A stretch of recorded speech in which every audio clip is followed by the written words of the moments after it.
Serious stuff today. It's now a routine. Terror strikes, people cry, I write something, then I drink.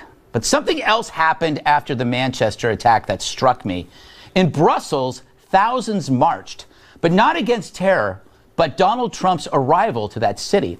The president wasn't welcome, they said, as long as he pushed his war agenda. I guess they forget that he wasn't the one who butchered those little girls. If you stop this madness, this arms race, think about what a world we could live in. We could end poverty. He must smell great.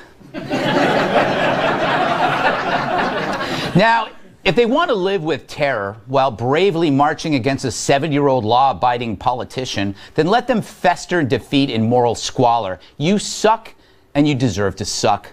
But not us. As an experiment, pretend that Islamic terror didn't result from a toxic belief, but came from outer space. What would Earth do about a roving band of bloodthirsty aliens butchering innocent people? I think we'd unify and kill them. However, there would likely be people from Brussels defending these murderous cretins, saying, who are we to judge? And besides, Trump sucks. But for me, Trump has it right in plain language. There can be no coexistence with this violence.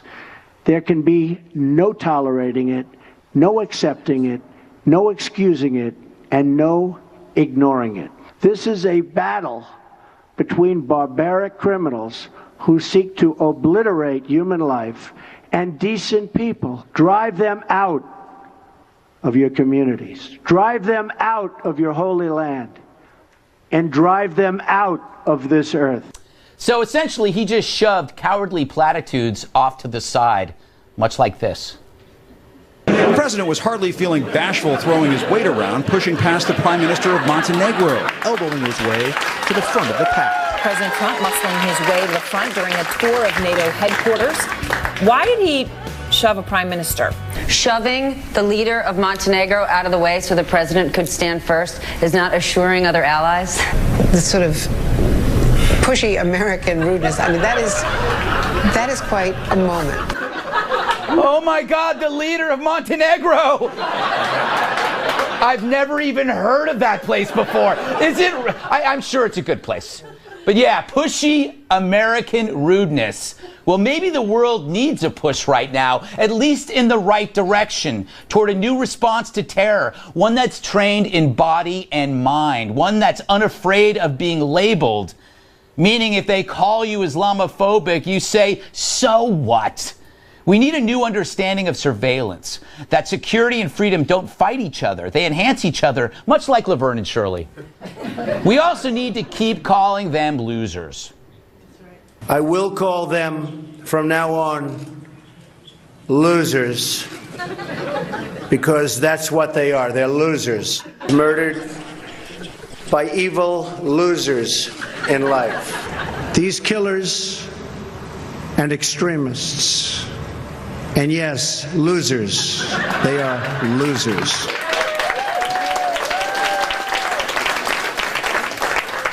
I think we found his safe word. Good for him. But most important, we must overcome our resistance to moral action. What undermines our safety is the fear of looking bigoted.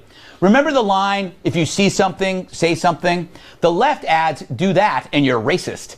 This creates a moral paralysis. If you say something and you're wrong, the consequences are huge and you will be branded. So you say nothing due to Islamophobia, phobia. So how did this start? Well, for decades, we've been told that the root of all present injustice is our past faults. This relativism cripples us to believe you cannot address evil because you may not be any better than them. It's everywhere. Schools, media, entertainment. It makes us willing victims, subservient to evil. It's what creates the march in Brussels against a Western leader when just days before Islamic radicals killed a bunch of little girls. It's the cowardice that says, if we tell these extremists we're to blame, maybe they will like us.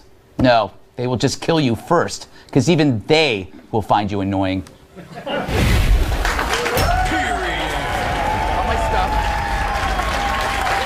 Thank you, thank you, thank you. Thank you. Stop. Don't continue. All right. Let's welcome tonight's guest. He's so tough he sweats actual bullets. Former U.S. Marines bomb technician Staff Sergeant Joey Jones. He's so charming, snakes follow him home. Actor, comedian, and host of American Ninja Warrior Matt Eisman. She's as unique as her limbs are weak. Co-host of Fox News specialist Kat Timpf. And a hula hoop is his pinky ring. Former bodyguard and my massive sidekick Tyrus. All right. Joey, serious topic here, but what do you think we're doing? What should we be doing now? Should we be doing anything different? I would assume so.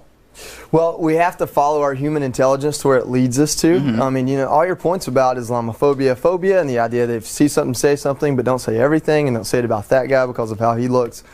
There's nothing that will trump human intelligence right now. There's nothing that will trump the ability to follow a lead. We can't solve, you know, the crimes in Chicago by ridding the world of guns. We're not going to solve what happened over the week by ridding the world of the things you can use to make explosives. Right. Like sand. Yeah. You know what I'm saying? So making an explosive, making a bomb, we're not going to get rid of bombs, we're not going to get rid of bad people, but we can out them, and we can find them and put them in jail before they have a chance to do this. Yeah. What's wrong with the intelligence now? I think the biggest problem we have right now with following this intelligence is they don't know where that threshold is. You know, I don't know if it's someone curiously Googled how to make a bomb too many times, or if it's I traveled to Syria and Libya and I kind of hate freedom, so maybe you should come look at me. Right. But they're not identifying unfortunately the red line in the sand. Yeah. So that when people cross over it, they follow through. Yeah. If they looked at my Google searches, they wouldn't think I was a terrorist, but they would think there's something really wrong with me.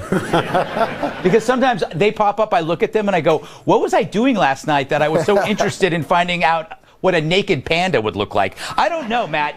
Matt, they were... I'm just picturing Tyrus now when you mentioned naked panda. Angry naked panda. Why is that? Because he was black and white? See, I said something wrong already. I walked right into that. Guards. Better you than me. So, Matt, they had like 5 opportunities. The security services had 5 opportunities to stop this bomber. And I keep thinking that I don't want to impugn these people, but I always feel like there's something of a fear of like you risking your reputation if you actually make the wrong decision. Yeah, I think it's just what you said, where we're finding out these situations with the Sarnat brothers where they said that they'd been observed as well, but people are petrified of making these accusations and being wrong. And this is the hardest balance I think to strike, because we believe in freedom of speech and freedom of thought, but then when we find out that the thoughts were translated into actions, it's too late. So I don't know that there's an easy solution, but what I believe is that I love the idea of open hand and love all, but I think fear is what motivates people, fear of retaliation. And so I don't mind that Trump is out there wielding the stick, because I think somebody has to do it in the fight against terror. It's true. I mean, like Kat, you know, Ariana Grande came out with a statement, and the statement was very careful. It talked about love and support, but at a certain point, love is not all you need. You need fear. rage. You need fear. It's better to be feared than loved, because love comes and go, but deep-seated fears last forever, sometimes destroying love in the process. Yeah. I couldn't be a bigger fan of Trump calling ISIS losers. I think it's the greatest thing of all time, because if you think about someone you really hate, it wouldn't be as close as how ISIS hates us, but someone you really, really hate and you want to destroy them, you know, it happens. And they called you a monster, you're going to think, dope, it's working. Yes. If you say they're a loser, you're going to go, am I a loser? Am I a loser? Yes. That's the worst thing that can happen to you. Yeah, no, that's so true. Tyrus, if this act doesn't cause people to actually... Are you still mad at Matt? He's going to call me a loser now, and it's going to haunt me. Yes, Greg. If this was particularly, I mean, everything ISIS does is horrible. Right. But this, I mean, they specifically targeted teenage young girls for this heinous act. If that doesn't move the needle and get people that were always kind of like, well, we should talk about tolerance. I mean, shouldn't this be the last straw? You would think that it would be. You would think at that point it would be game on. There's no more left and right. There's straight middle, and everyone's talking the same story. But it's funny to me, they will go the extra step to go at, and Donald Trump does some weird things, okay? But like, let's take a look, for example, the body slam issue. Yeah. It was a scuffle. Yeah. A scuffle's not good. It was a brush by. Excuse me. I do it at the airport all the time. Move. It wasn't a shove. No, it wasn't.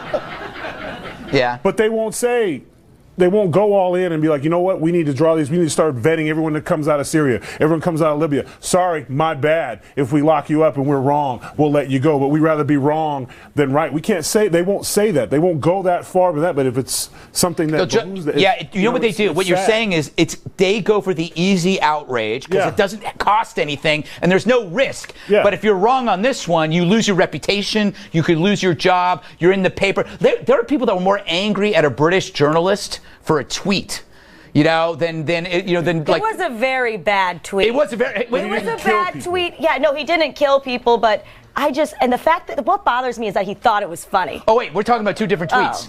Oh, okay. I'm talking about a female journalist who said that was needed was a final solution. Katie Hopkins. Yeah, she used the wrong. And then she changed it to a better solution or something. She changed it, but it was like, everybody got so outraged, and I go, maybe she made a mistake, maybe she didn't make a mistake, but that's easy outrage. Why not get outraged at the actual act that killed people might be a start? Yeah, and own it. Yeah.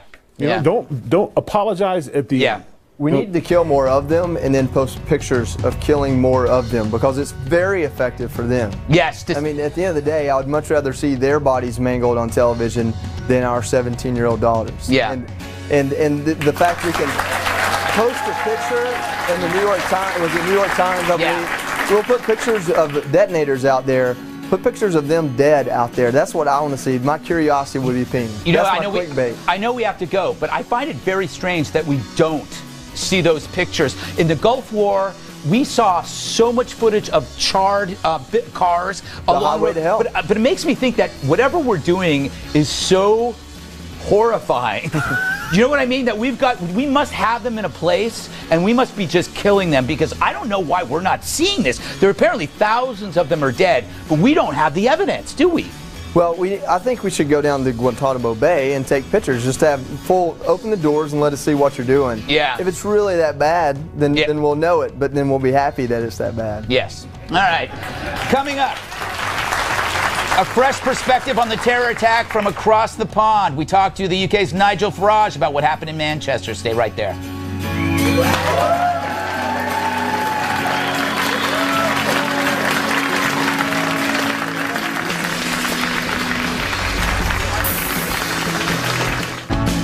Investigators believe the Manchester bomber spent 3 weeks in Libya before returning home to his native UK just days before the concert. Meantime, the French Interior Minister says he traveled to Syria in the past.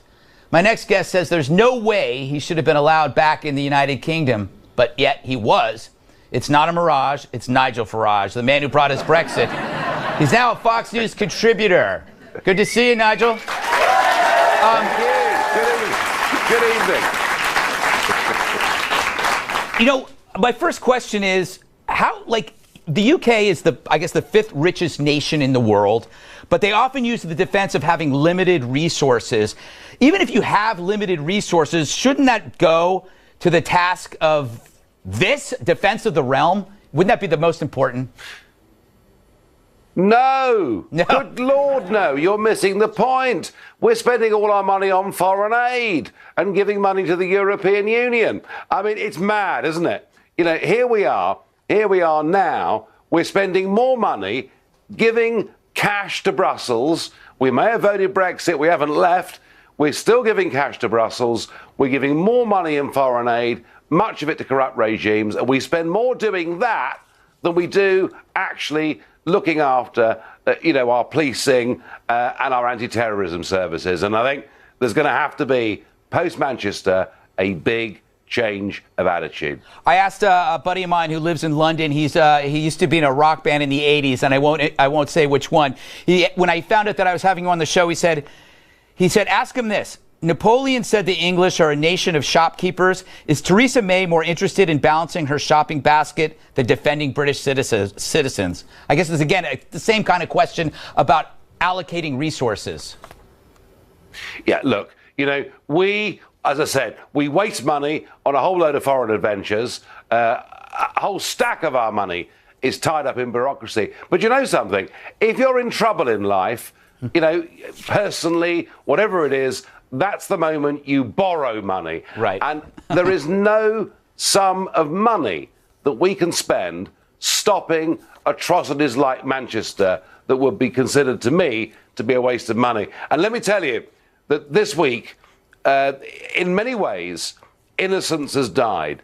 Firstly, they went after teenage girls. Secondly, we started this week being told by the intelligence services there were 3,000 suspected terrorists living in our country. We end this week being told there are 23,000. Just think about that. It's amazing. The time bombs. And this guy was allowed back in. How in God's name does that happen? And we're learning that there were chances to stop this guy. Five separate occasions when individuals contacted the anti-terrorism unit to say they were really worried about this man Abedi. You know, he'd said terrible things. He'd praised suicide bombing. 5 separate warnings. And he goes off to Syria. And we only find this out through French intelligence, which is strange, really, because most of our information these days gets leaked from American intelligence. But in this case, it came from the French. He went to Syria and was allowed back into the country. And I've said for years, and I'll say it again, if you leave these shores and go off to fight for ISIS, you should be refused entry back into the country and your passport should be burnt. I've got to go, Nigel. I just want to thank you for doing this, and congratulations on joining Fox News. Thank you very much indeed. Coming Have up. a good evening, guys. Why did Trump body slam a reporter in Montana? He didn't. He's just getting blamed for it. Fox News Update, I'm Robert Gray. President Trump is back in Washington tonight after a 9-day, 5-stop international tour where he met a number of heads of state, NATO leaders, and the Pope. He's now facing several challenges back at home, including finding a new director for the FBI and the Russia probe. The White House is reportedly considering a new, more aggressive communication strategy. It would include more travel and campaign-style rallies. Police say they still don't know if a deadly attack on a Portland, Oregon train is a hate crime. 2 men were stabbed, apparently trying to stop anti-Muslim rants against 2 women. Both men died, and the suspect is in custody.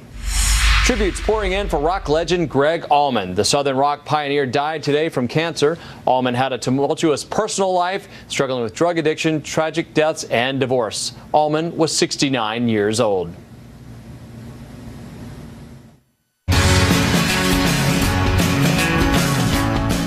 While the body slam lingers, the media points a finger. Greg Gianforte won the special election for the Republican seat in the U.S. House of Representatives in Montana, the state named after the Miley Cyrus character. His victory came just one day after he got into an altercation with Ben Jacobs, a reporter from The Guardian. We'll talk to you about that later. Yeah, but there's not going to be time. I'm just curious if you have the speak right with now. Shane, please. But you don't. Sick and tired of you guys. The last guy that came in here, you did the same thing. Get the hell out of here. Get the hell out of here. The last guy did the same thing. You were the Guardian? Yes, and you just broke my glasses. The last guy did the same damn thing. You just body slammed me and broke my glasses. Probably not the best way to handle this situation, but who did the media blame it on?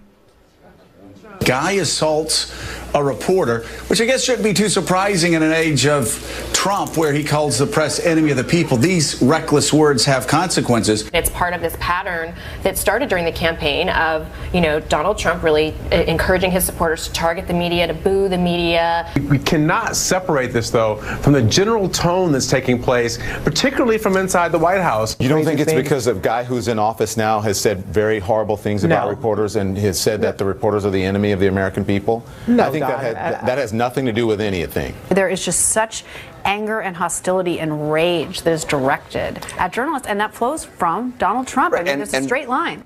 It's so true. Now, look, I know there aren't pictures of the incident, but I can tell you this. Donald Trump wasn't there. He was here getting body shamed by the Pope. Radically from medical pizza. What do you give him to eat? Is it I'm not sure what potitza is. I'm imagining it's pizza with pot on it. I'm probably wrong, so send your letters to somebody else. But when a politician gets handsy with a reporter, of course you're going to blame Trump. It's as predictable as my sprint to the bathroom after eating a taco and a hot cup of coffee. Speaking of predictable, the Montana Democrats issued a statement after their guy lost saying Gianforte shouldn't be sworn in while his assault case is still pending. Are the Democrats trying to delegitimize this election too? I could make a nice quilt out of this pattern.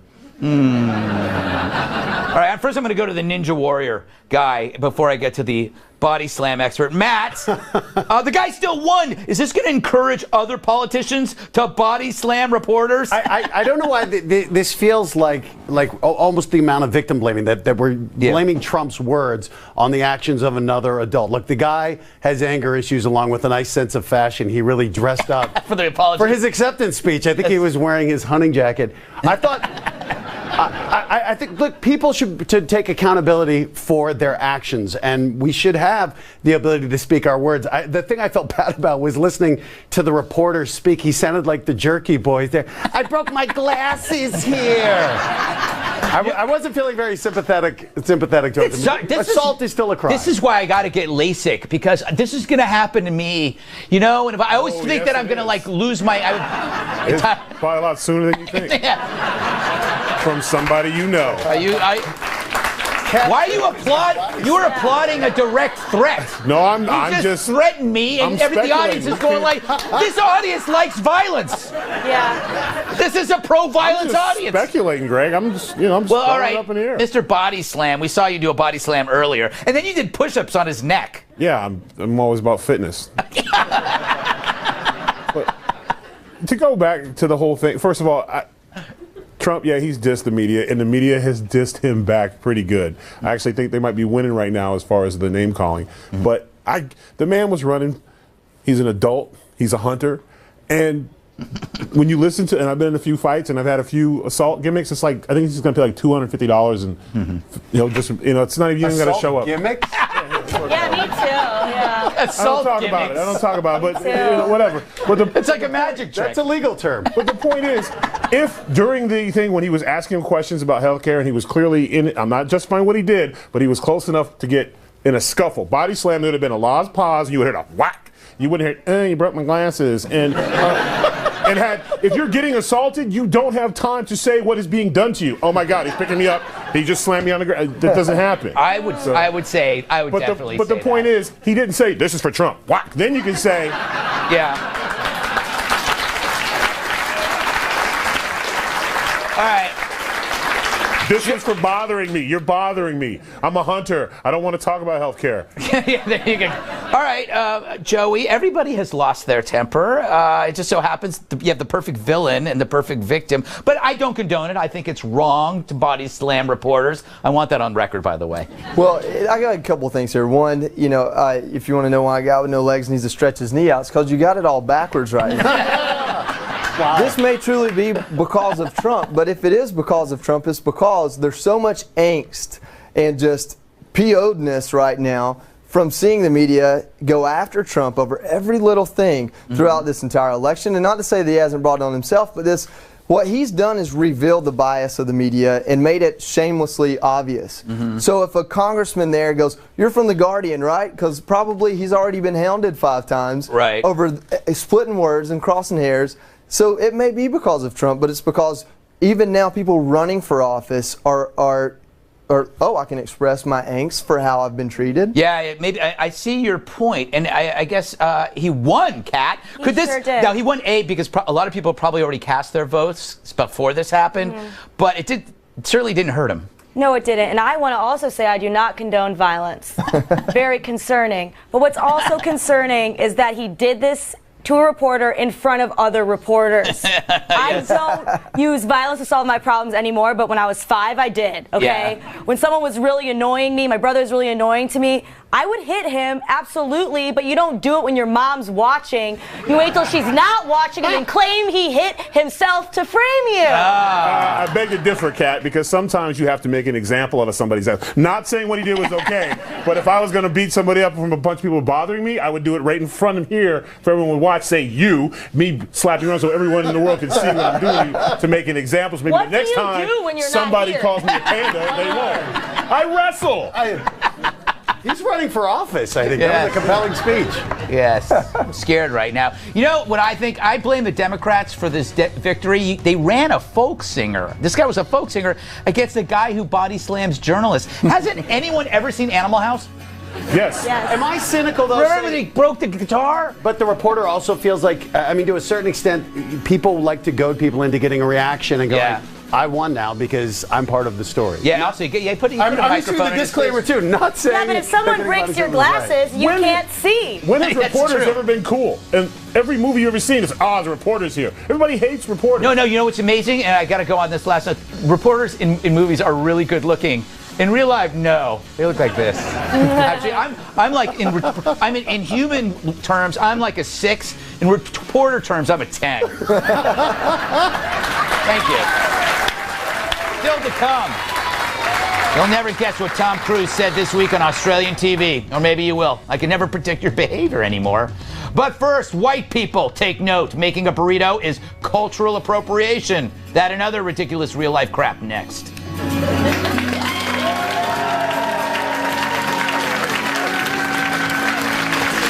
Mexican? More like Mexicant. A burrito shop in Portland has been forced to close after its white owners were accused of cultural appropriation, i.e. stealing their ideas for food from another country. So like the very burritos they were making, they folded. Callie Wilgus and Liz Connolly say that during a trip to Mexico, they fell in love with the local tortillas. That's perverse. So they started their own joint back home. But after their story appeared in a local paper, you remember those, the internet mob accused them of exploiting the Mexican tortilla makers. And now locals have created an online list of more than 70 white-owned restaurants in the Portland area, accusing them of cultural theft. It includes names of white owners, the cuisine they serve, and lists competing restaurants owned by people of color, encouraging customers to try those instead. Explained the list's authors, quote, "It's about profit, ownership, and wealth in a white supremacist culture. These white-owned businesses hamper the ability for POC, people of color, to run successful businesses of their own." Here's me making a burrito.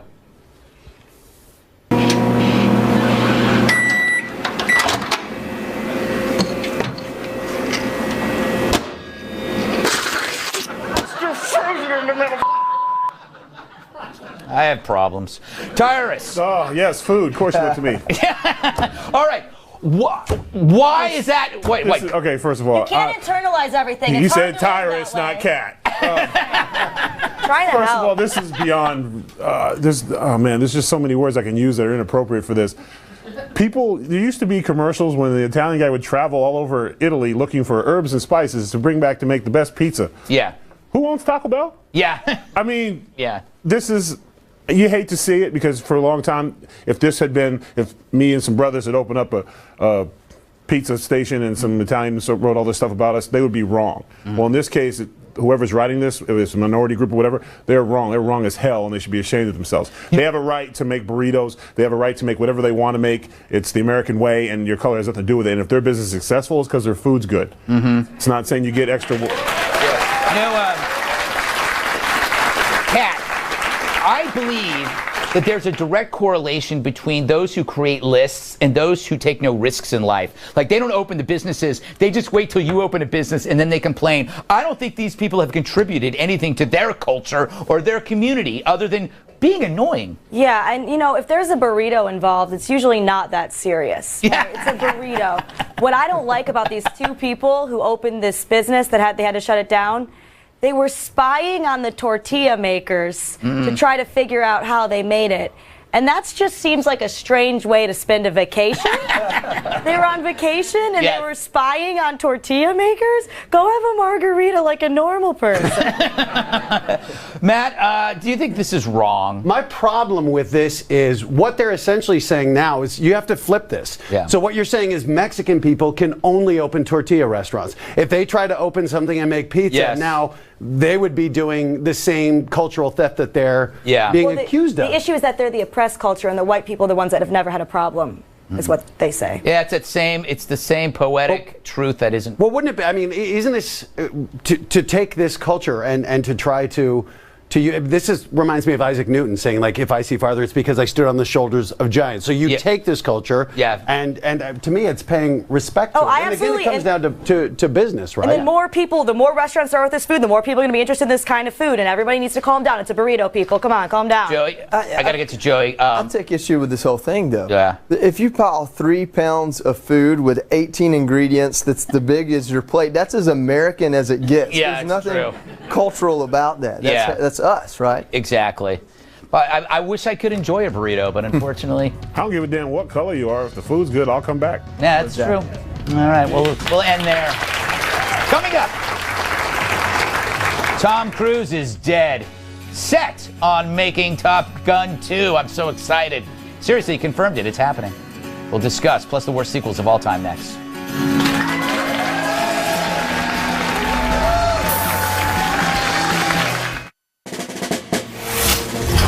When I was deploying to Afghanistan in 2008, I was very proud to be going and serving my country, especially in such a unique role. And I had just celebrated my grandmother's 90th birthday in Florida, and my father took me to the airport, and he hugged me and he kissed me, and he told me that he wanted me to come home safe, and he told me how proud he was of me.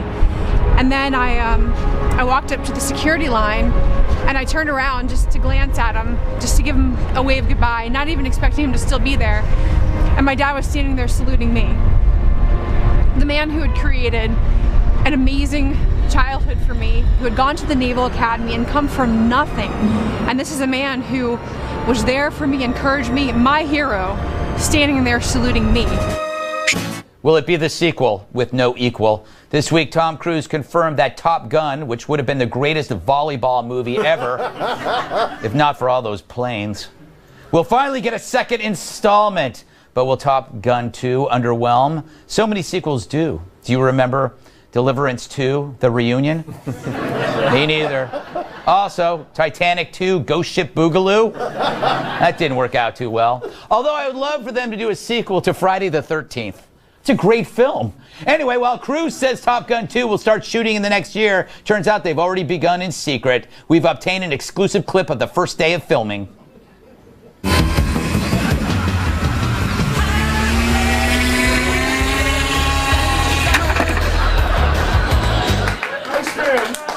It looks promising. Matt, are you a pro sequel or anti sequel? I don't mind sequels if it makes sense in the story. Like for me, Star Wars go fed right into Empire. I loved it, but for when you Top Gun, I don't know how you do a sequel because Maverick, he can't still be the Maverick. He's going to be the instructor. Right. Yeah. He's going to have to be the instructor, right? But most importantly, there's no sequel because we don't have the villain.